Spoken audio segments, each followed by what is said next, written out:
Hello and welcome to this video on how Romeo is an idiot who we are supposed to be incredibly irritated by. Now, you'll get your chance in a minute. It's a debate, honestly. So my first piece of evidence is the fact that Romeo doesn't sleep properly.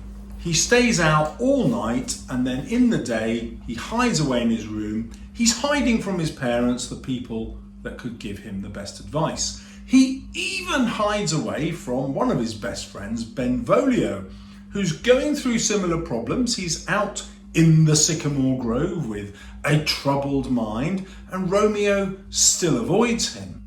As his father says, what he needs is good counsel, and Romeo refuses to take it.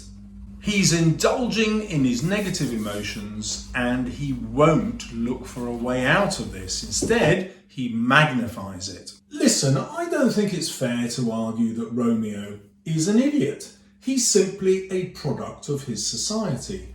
He's a young man, and young men are expected to fight for their reputation, to live up to this idea of male honour.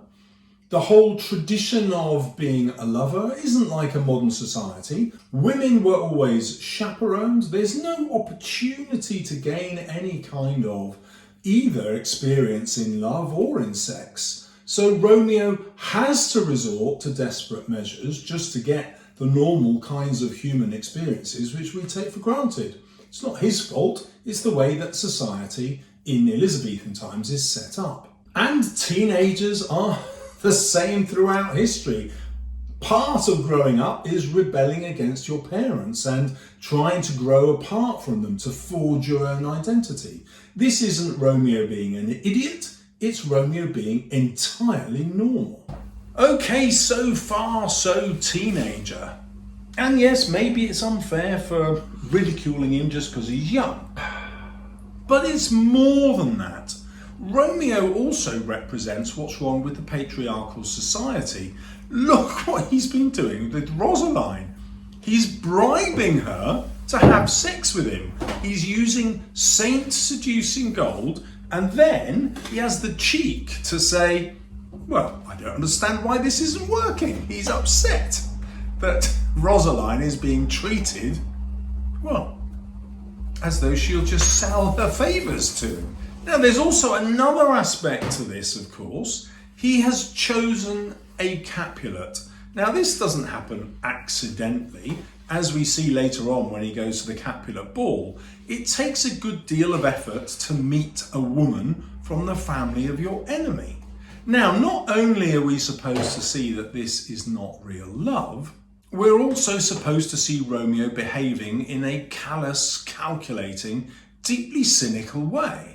Clearly, he's just interested in having sex. Now, if you don't want to get married in order to become sexual experience, well, you would use every advantage you have, wouldn't you? And it's not Romeo's fault that he's rich, and therefore he uses his money to get what he wants. He's not forcing anyone, Rosaline says no. He's devastated by it, but he doesn't push his luck.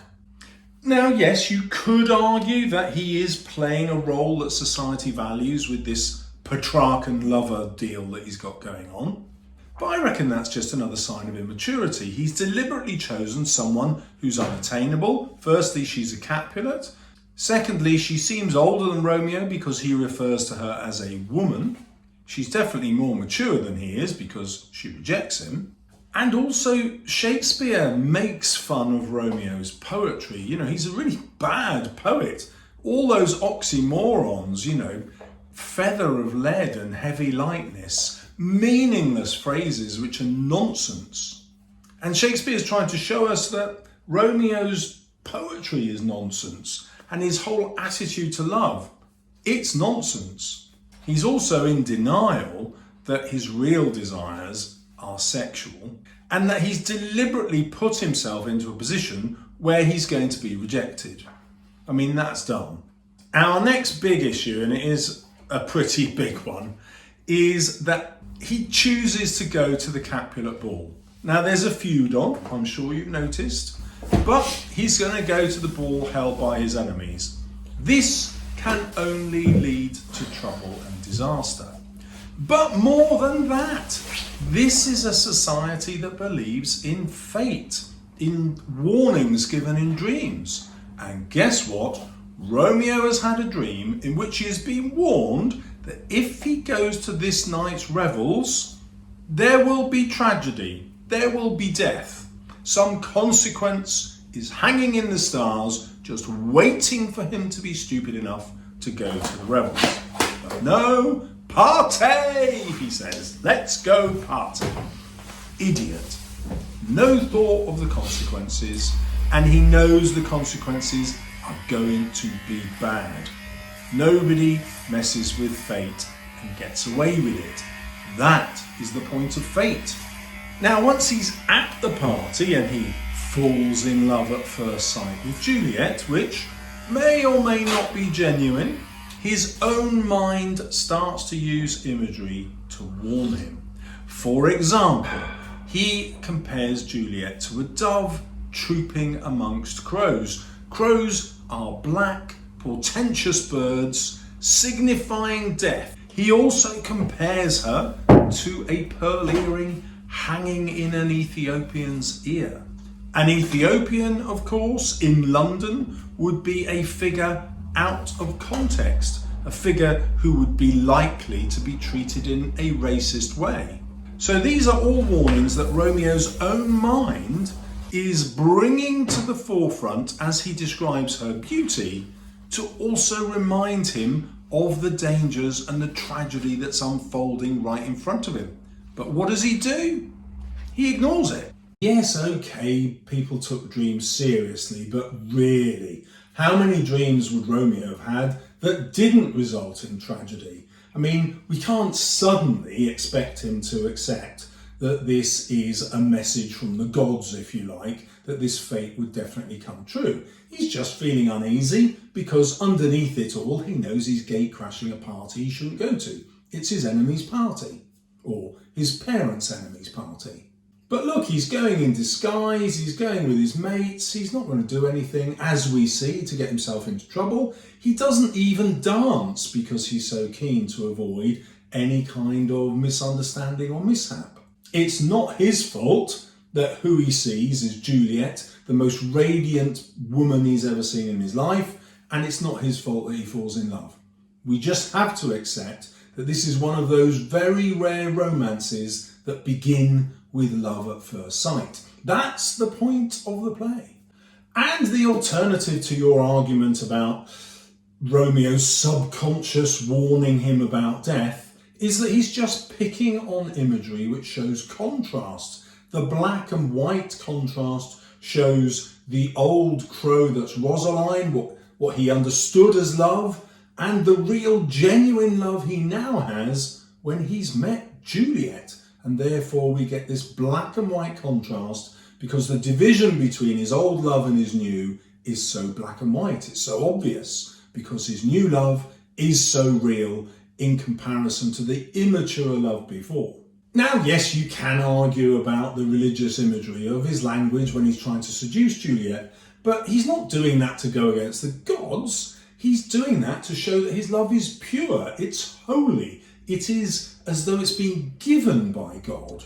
So Juliet kind of takes on a divine form that he worships. Well, that's just the language of love, the language of lovers. It isn't really taking God's name in vain, being blasphemous, challenging God to get some kind of revenge. He isn't challenging fate because we've already established, haven't we, that he didn't really believe in that dream as a message from fate. It was just a dream. Now we get to the seduction where he takes hold of her hand and fair play. I mean, you know, why wouldn't you? You've got to try your luck. However, look at the language he uses. It's all Christian. He compares Juliet to a holy shrine. He compares his lips to pilgrims. Now, this religious language is sacrilegious. It's going against God.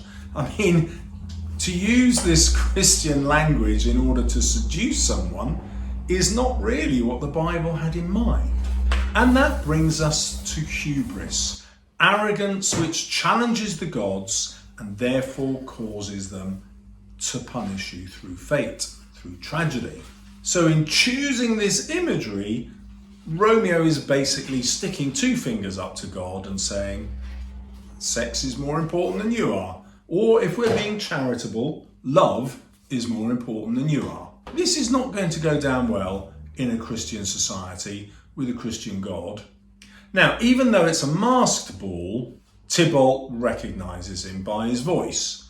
So that's not much of a disguise. He is clearly taking a massive risk. He compounds that risk by going back after the party's over, climbing over Juliet's wall, which she says is risking death if any kinsman finds him, and then tries to seduce her. Not only is that incredibly risky, he's so proud of the risk that he expects something in return. He says to her, "Oh, wilt thou leave me so unsatisfied?" Now, it doesn't take much of a leap of imagination to suppose that he actually wants sexual satisfaction here. Now, when he says, "Wilt thou leave me so unsatisfied?" can we really say that he's thinking about sex? I mean, after all, he's down here, Juliet's up here on her balcony. We can't really claim that he's demanding sex from her because it would be physically impossible, wouldn't it? No, all he wants is for Juliet to tell him that she loves him too. Okay, well, that is a fair point. But Juliet, well, she's only 13, now tries to rush him into marriage, telling him that he's got to bring her word tomorrow. Well, what does he do? He is so desperate to have sex with Juliet that he agrees to marry her straight off. No parental permission from her parents or his own. How is that going to end well? But he accelerates it even further. There's no time for him to reflect on whether it's a mistake. So instead of just bringing word to her tomorrow that he's made arrangements for the marriage, he arranges the marriage for tomorrow. For tomorrow! Like he's met her last night. So tomorrow is today. So he's going to marry her less than 24 hours after meeting her. There isn't a lover in the universe who would think that love at first sight moves that quickly and reliably. He's an idiot. Yes, all right, you've got a point. He does rush into the marriage, but that again isn't his fault. He goes to the friar, and the friar thinks, well, this is a really good idea. It's going to put an end to the feud. So if you've got an adult figure who's telling you that you're right to get married, well, especially someone you trust, are you an idiot for going along with it? And also, he knows what this society is like. You know, if he doesn't marry Juliet, well, Juliet's father's going to marry her off to someone else, like Paris. I mean, it's no secret, Paris is at the ball in order to try and seduce Juliet, like everybody knows. So Romeo has to act quickly in case Capulet arranges the marriage to Paris and then Juliet's lost forever. Now, no, I totally disagree. He is not in love with Juliet. If he were, he wouldn't do this. When he comes away from having married Juliet, he meets Benvolio and Mercutio and starts boasting that his pump is well flowered. This is just a reference to having had sex. He even hints that he's had sex with a virgin. In other words, he's hinting that he has had sex with Rosaline, a total lie, just to fit in with the lads. Now, we can kind of be charitable and understand this sort of bravado in normal circumstances, but he's supposed to be in love. He's just got married to Juliet, the love of his life, and he's still out boasting about sexual conquests which he hasn't even had. You know, doesn't this suggest that really he's just interested in having sex? It's not really love that's motivating him in this marriage at all. Now, yes, Romeo is immature to pretend that he's been having sex when he sees Benvolio and Mercutio. However, he needs a cover story, doesn't he? He needs to let them think that he's been successful in his pursuit of Rosaline to hide the truth that he's actually married Juliet. He's got to keep that wedding secret. So what better way than to just let them assume that he's still the same old Romeo who's obsessed with Rosaline. Yes, I grant you, it does look like he's being mature when he tells Tybalt that he doesn't want to fight, but look at the language he uses. He talks about the reason that I have to love thee, but then of course can't tell Tybalt what that reason is. Well, let's look at this from Tybalt's point of view. He's just got his enemy telling him that he has a secret reason for loving him. Homophobia will reach a little hand up here, won't it? Especially as Tybalt has just come on the scene using homophobic language, accusing Mercutio of consorting with Romeo, a coded reference to Mercutio and Romeo being homosexual lovers. So clearly, popping up and telling Tybalt that he loves him is much more likely to provoke Tybalt than to soothe him. Now, can we really say that Romeo expects Tybalt to think that this love that he professes isn't just courtesy and gentlemanly, but rather something a bit more personal and sexual? I don't think we can actually assume that. You know, poor old Romeo is thinking about heterosexual love with Juliet. We can't imagine that he'd put himself in Tybalt's shoes. And also, he doesn't know, does he? He doesn't know that Tybalt has just insulted Mercutio with this homophobic language. And so he can't know that Tybalt's going to take it the wrong way. Yes, you could argue, all right, that he is maturing during the play, but is he? Yes, he tries to stop Tybalt and Mercutio fighting, so he's being aware of the warning from Prince Aeschylus that he's going to start executing anyone who brawls. And he's also thinking about Juliet, and he doesn't want further violence to the Capulet family. So yes, that's why he steps in to stop the brawl. However, notice that Benvolio doesn't step in even after Romeo asks him. Now, why is that? Benvolio is the last person who fought Tybalt, and so he knows that Tybalt is not a good duellist. After all, Benvolio was not injured. He knows that there's very little danger of an injury because there have been 3 brawls so far, and obviously nothing serious has happened. There's been a little blood, according to the prince, but no serious injury. Mercutio has no fear of Tybalt, not because Mercutio is an idiot, but because he realises that Tybalt is just a poser. He is the butcher of a silk button, and that's not just rhetoric. It means that he doesn't fight as somebody who is intent on injuring or killing. So Mercutio is totally in control during this duel until Romeo steps in the way so that he is hurt under Romeo's arm. Tybalt can only attack Mercutio when he's totally undefended. So no, I don't think that's unlucky. I think it was a logical accident likely to happen. Now, when it comes to the duel between Mercutio and Tybalt, he's got to make a split-second decision, hasn't he? And in the end, he doesn't just decide to protect his friend's life. He tries to stop the brawl because both Tybalt and Mercutio will get in trouble for brawling with the prince. It's in the public gaze of men, and therefore the prince is going to find out about it, and there are going to be consequences. So that's why Romeo really interrupts the duel. And if he is so protective of Juliet, he should not now go out looking for revenge by killing Tybalt. He knows that Prince Aeschylus is going to execute Tybalt, especially as Mercutio is related to the prince. I mean, there's no way Tybalt is getting away with that. But what does Romeo do?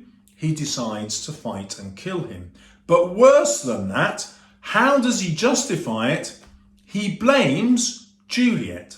He blames Juliet's beauty, accuses Juliet of making him effeminate when he should be full of valour's steel.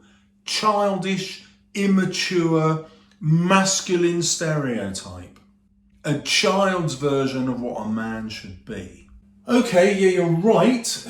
Romeo does call himself effeminate. He does enter into this male stereotype and choose to fight Tybalt when he could have chosen not to. But, You know, how much of that is Romeo's decision and how much of that is the way society is set up? I mean, remember how excited Benvolio and Mercutio were about Romeo facing the challenge of the letter that Tybalt sent. So all the men were really keen for Romeo to fight Tybalt. That's the way men in this society behave. So yes, a modern audience thinks it's appalling that he just sees that as the only version of masculinity, but to men at the time, that seemed reasonable. So yes, Shakespeare is attacking that, but he's not really accusing Romeo of being an idiot. He's accusing Romeo of being a typical man, and he's saying, look, men, in our society, we've simply got this wrong. We need to be able to balance our masculinity with femininity. Being effeminate shouldn't be an accusation, but it is. And that's one of the things that the play is trying to change. And it gets worse.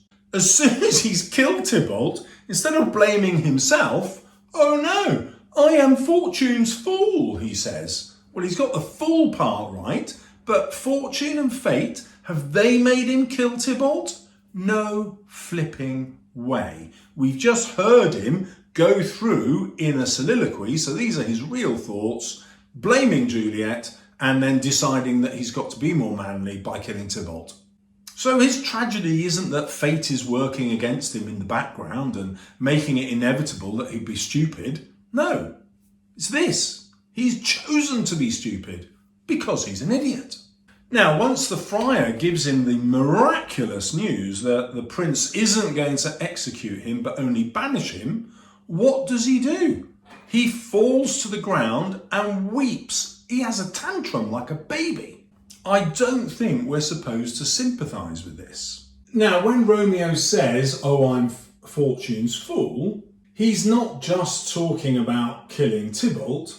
He's beginning to realise he is actually the victim of fate. Remember, the prologue tells us that the feud couldn't be ended unless the two lovers died. And we get the sense that Romeo is starting to understand this. He can see that the deaths of Mercutio and Tybalt were part of this warning that he had in the dream, and he's only now beginning to realise that that warning from fate was real. So this, oh, I am Fortune's fool, is the first realisation he's had that fate is at work. And then we have his final decision to end everything and choosing not to live because Juliet is dead and he'll never love anyone else again and he'll never be able to enjoy another single day. It's a ridiculous decision. Only someone who's incredibly mature would make it. But he carries a sword and a dagger, so he's got the means necessary. What does he do though? He goes to this poor apothecary who tells him that to give Romeo poison is a death sentence for the apothecary if anybody finds out. And Romeo just says, well, tough, I know you're poor, so you've got to take my money. You can't afford not to sell me this poison. And so what's going to happen to the apothecary after Romeo has taken the poison to end everything next to Juliet? Well, if anybody finds out, the apothecary gets executed. I mean, how reckless is that? Because ultimately he is so self-obsessed that he can't think of anyone but himself. Now, yes, I grant you that Romeo rolling on the floor in tears is an incredibly immature action on the surface. But what does Romeo say to the friar? He says, if you were as young as I am, and if you were as much in love, you would feel the same way. So what Romeo's arguing here is that as we become adults, we tone down our feelings, we become numb to our feelings, whereas when we're young, we experience those feelings fully and perhaps more truly. As adults, we have lost some kind of sense of wonder and immediacy of experience and pleasure in life. Life has become more tedious and boring as we've grown older. If only we could recapture those emotions of youth, like first love.